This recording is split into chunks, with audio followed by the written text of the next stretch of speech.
The Redeem Team documentary, set to release on October 7th on Netflix, sparked this video creation. So I went back and looked at each Redeem Team member, and all these NBA legends had a story to tell on Kobe Bryant, and they all fit in.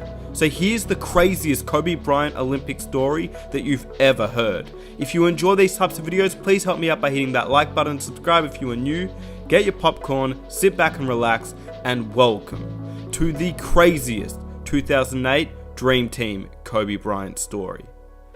Let's talk a little bit about the big picture for USA basketball. Last couple of Olympics that you were not a part of. Maybe the reputation wasn't the greatest in the world. This is a different team, isn't it? It is a different team. I think it's a different attitude. I think it's, we understand the significance and the importance of representing our country. And I think that was something that was maybe missing on those past teams. It was ugly to watch. It was terrible to be a part of. And he kicked our ass. I had a lot of concerns. That's why we recruited Kobe Bryant. A lot of it really falls on me because I'm wiser of the guys that have been around for so many years.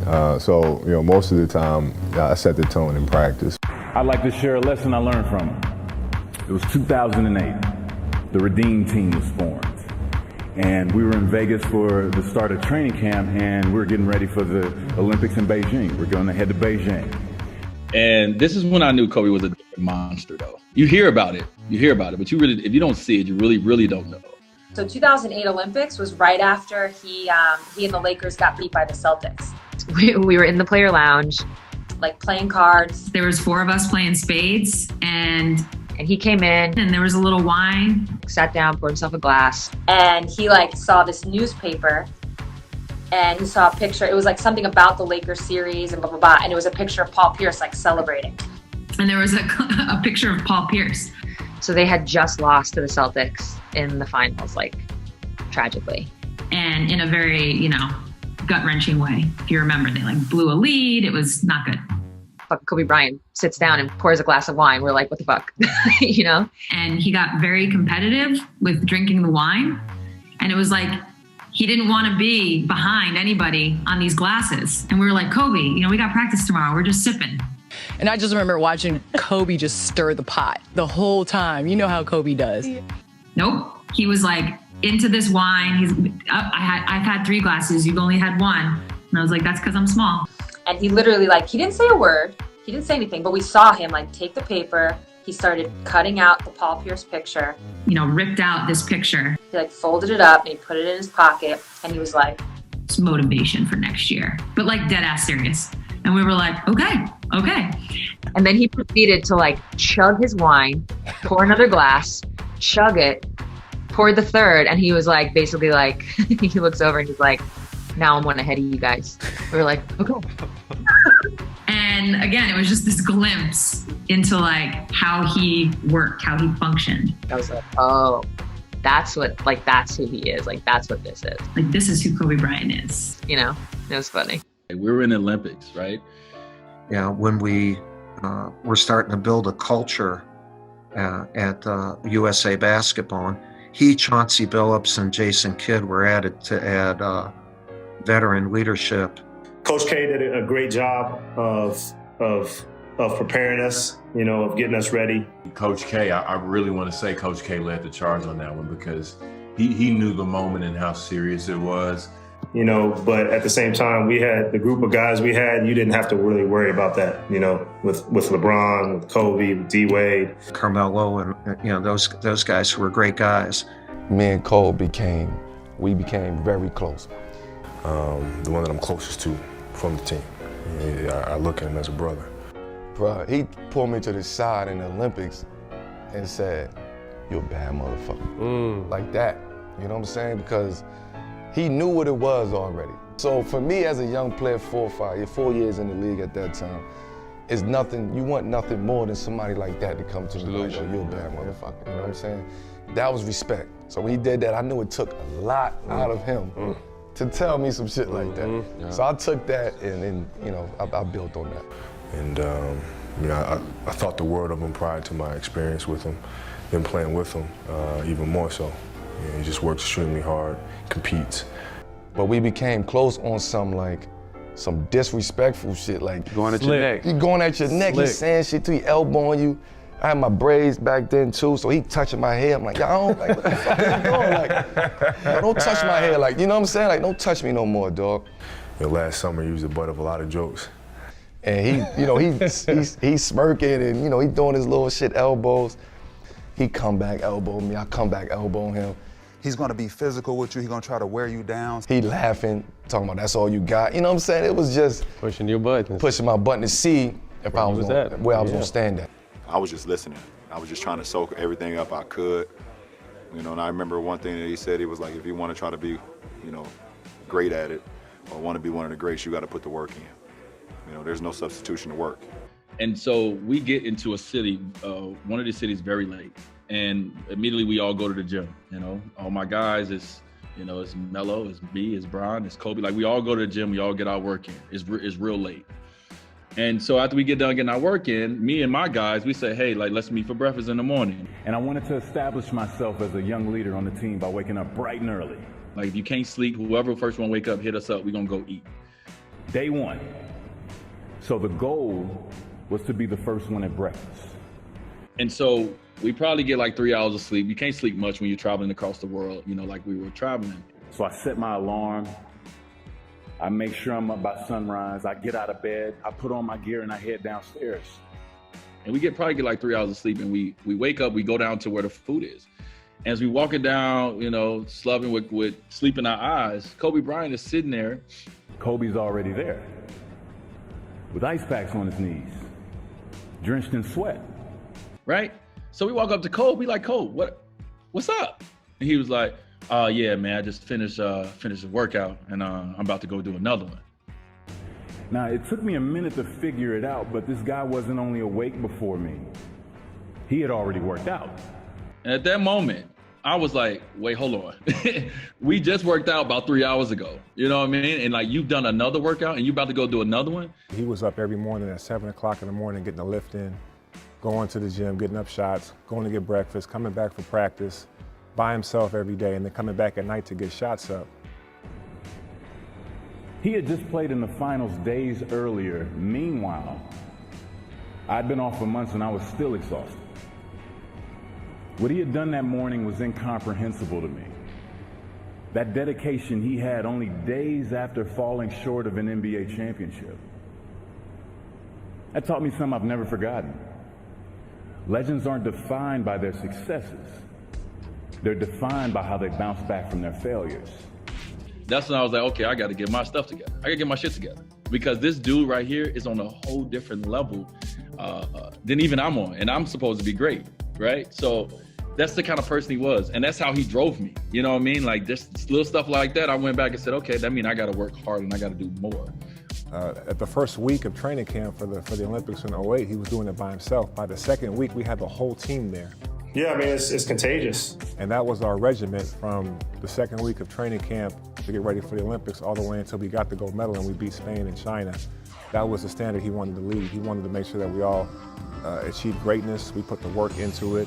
You know, when you see, you know, at the time he was probably, you know, him and LeBron are the best players in the world, you know, arguably. You know, it's kind of one of those battles, went back and forth at the time. So it was two different things that you had to worry about. With LeBron, it was pick and roll after pick and roll after pick and roll. With Kobe, it was a matter of don't let him get to his sweet spots. He's going to beat you up for 3 quarters, and so in the fourth quarter, it'll be easier to get to his sweet spots. So you needed crazy stamina. You see this man, the work he's putting in, the hours he's putting in the gym, the extra shots he's getting up, you can't help it. Like, you're not going to go sit down on the sideline while he's still out here at 30. You know, see him doing that, and I'm 23 years old, you know. I got to get up there too, you know, and so it was great. It was great being able to work out with him, to learn from him, to talk to him, to pick his brain about things, and then have a chance to compete with him. You're gonna see how hard he worked, how much he put into the game, how good he really is or was. And so to be able to play with a guy who had everything offensively, who could have just demanded us to give him the ball every time down, was worried about defense in the Olympics. Come on, bro. What am I going to do? I'm going to follow suit and follow the leader. And so that was one of my favorite things when he came to me and he said that. Like, I didn't care about starting them. All I cared about was my moments when I got a chance to get on that court with Kobe, because I knew what it was going to go down. I'm sure he knew that, man, you know, I know this is tough for D-Wade not to be starting on this team. And Kobe came to me as he knew I was coming off the bench. He came to me right away and he eased my mind. He was like, listen. And he said, hey, D, when you get in the game and it's me and you on the floor, this is what I'm going to do. I'm going to pick up the defender 94 feet. I'm going to harass him. I'm going to turn him. I'm going to turn him. I'm going to turn him. And once I turn him, you do what you do. You come and like shoot at him, you know what I mean? Like to come and trap or to come and get a steal. You know, and so I got so many steals and so many dunks and so much because of the unselfishness of a star in our league. For me, I looked at that, I'm like, I'm the younger guy. I'm the least accomplished guy in this group. I should be the one that you say, he should have told me, D, you go pressure, and I'm gonna do that. But his mindset wasn't that way. Grover, his trainer was talking about how he would just go on bike rides through the desert and just like really just work, like just do wild stuff just to get like his mentally prepared. When Kobe was in the Olympics in 2008. You took the role in 08 as a defensive stopper, and then if they need you towards the end, you would go out and close, especially in 08 against Spain. Kobe right away said, I'll play defense. Hey! And in the first practice, he never took a shot. All Kobe cared about was defense. All of a sudden there's a knock on the door. It's 2 days early, and it's Kobe. He said, Coach, can I talk to you for a minute? And I said, certainly. So we went to a private room, and I said, what do you need? He said, I need to ask you a favor. And I said, yeah, what is it? And he said, I want to guard the best perimeter player on every team that we play. Now, he's the NBA scoring champ. He's the best player in the league at that time. He wanted to let everyone know that I'm here, and I want to guard the best offensive player every time.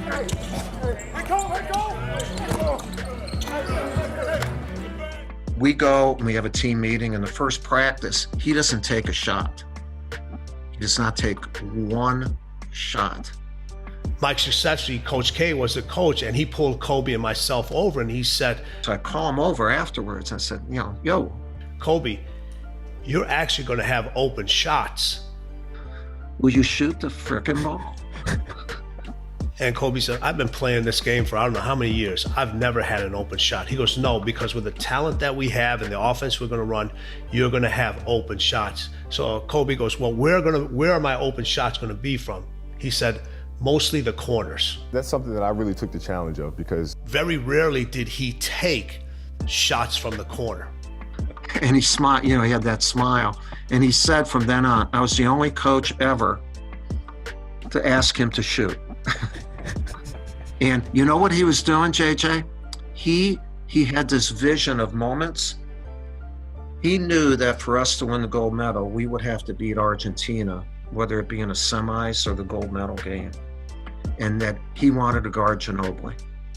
Believe me, he already had that figured out. And he was going to prepare to guard Ginobili. It wasn't just to set an example for his team. He had that vision. Crazy. So every single day from the moment the coach told him that, we would make 500, not miss, not take, we would make 500 jump shots from the corners. That's it. Let's not just make the shot because there's a lot of individuals that can make the shot. Let's enhance the focus. This is how the ball has to go in the hoop. This is how it has to come back to you. So those 500 shots weren't all the same every single time. That's mindset.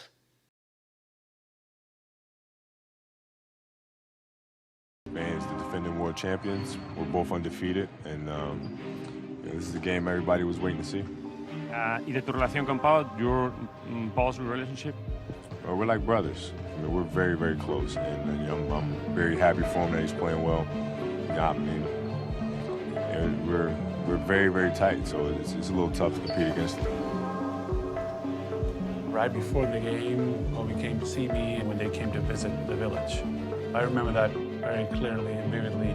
My big brother came to see me with my teammates, which everyone was like, whoa, Kobe's in our apartment, how cool. And I believe that might have been part of his strategy to kind of soften me up. Now it's time for the United States to battle what many feel is their toughest foe in these Olympic Games, Spain. Both teams come in 3-0. They're the two best teams. They're the two gold medal hopefuls. Bob said he gonna set the tone to start the game. And he said, I'm running through Paul's fucking chest. First play of the game, I'm running through Paul Gasol. We was like, what? Man, you tripping. Man, that's your teammate. You tripping. You ain't about to do that. He said, first play of the game, I know what they're gonna run, and he knew Paul's gonna be the last screen. And he said, I'm running through that motherfucker. I swear, the first play of the game.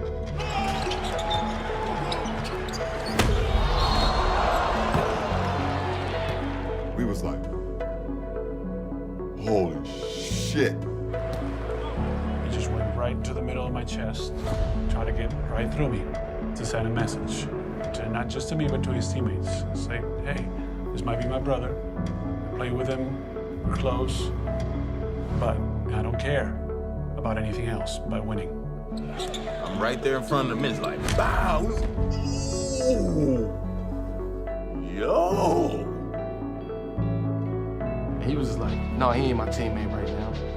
Fucking get up. I'm like, I love this energy. This is what we need. It was like, he did that to his teammate. Oh my God. We was like, oh, ain't no way. Ain't no way we losing this game. We about to beat the shit out of this man. And so they look for me to really have that poise in those type of situations, not get rattled, not get flustered about it. It is what it is.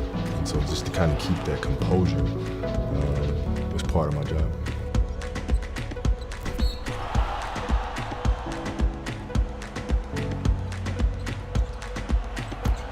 When they cut it to 2 points, like 3 minutes to go, I was like, man, this is so much fun. You know, I remember wanting the ball in those situations, and once I made the shot, it just felt good. It was like, oh yeah, this is all right. I want to do it again.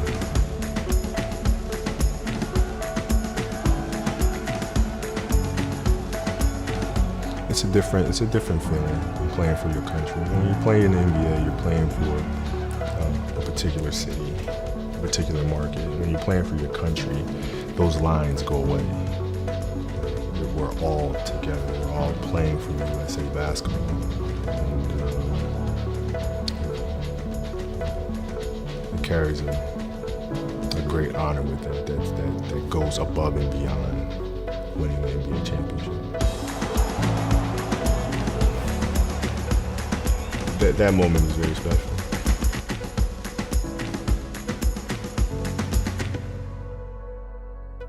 And I hope you guys enjoyed the video. If you did, please be sure to leave a like, subscribe if you are new, and comment down below what you thought about the stories in this video. I thought they were absolutely insane. Here are 2 new videos that you may enjoy, and I will catch you guys in the next one. Peace.